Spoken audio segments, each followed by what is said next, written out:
श्री स्वामी समर्थ. जेव्हा सगळं संपल्यासारखं वाटतं तेव्हा स्वामी आधार देतात. कधी कधी आयुष्यात असा काळ येतो जेथे आपण सगळ्यांसमोर हसत असतो, पण आतून मात्र पूर्णपणे तुटलेलो असतो. मनात प्रश्न असतो, देवा माझं असं का? मी काही चूक केली का? माझं दुःख कुणालाच का दिसत नाही? त्या काळात शब्द साथ सोडतात आणि अश्रू आपली भाषा बनवतात. अशा एका काळात मीही खूप थकले होते. सगळं हाताबाहेर गेल्यासारखं वाटत होतं आणि तेव्हाच माझं मन एका नावाकडे वळालं, श्री स्वामी समर्थ.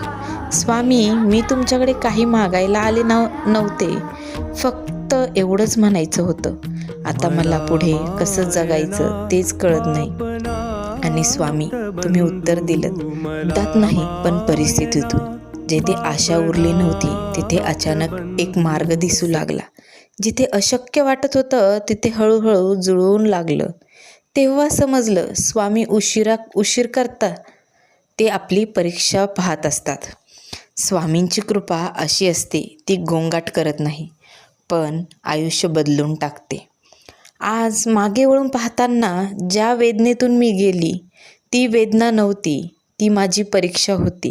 आणि स्वामी प्रत्येक भक्ताला परीक्षा देतात, कारण त्यांना माहिती असतं हा भक्त मजबूत आहे. स्वामींवर विश्वास ठेवणं म्हणजे डोळे बंद करून चालणं नाही, तर पडल्यावर स्वामी आहेत हा विश्वास ठेवून उभं राहणं. आजही जेव्हा मन घाबरतं तेव्हा मी एकच नाव घेते, श्री स्वामी समर्थ, आणि मन शांत होतं, कारण मला माहिती आहे मी एकटी नाही आहे. जर आज हे शब्द ऐकणारा कोणी असा असेल जो तुटलेला आहे, ज्याला वाटतं की आता काहीच उरलेलं नाही, तर एवढंच सांगायचं आहे, स्वामी तुम्हाला पाहत आहेत. तुमचं दुःख त्यांना माहिती आहे आणि ती योग्य वेळ आली की त्यांची कृपा नक्कीच होणार. तर लक्षात ठेवा, स्वामी तुम्हाला विसरले नाही.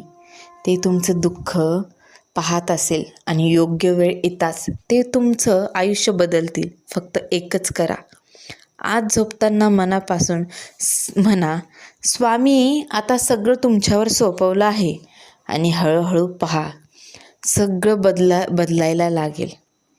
आणि मनामध्ये विचारेल, स्वामी मागितलं होतं त्यापेक्षा खूप काही दिलंय, आज मी काय मागू याचाही विचार करते.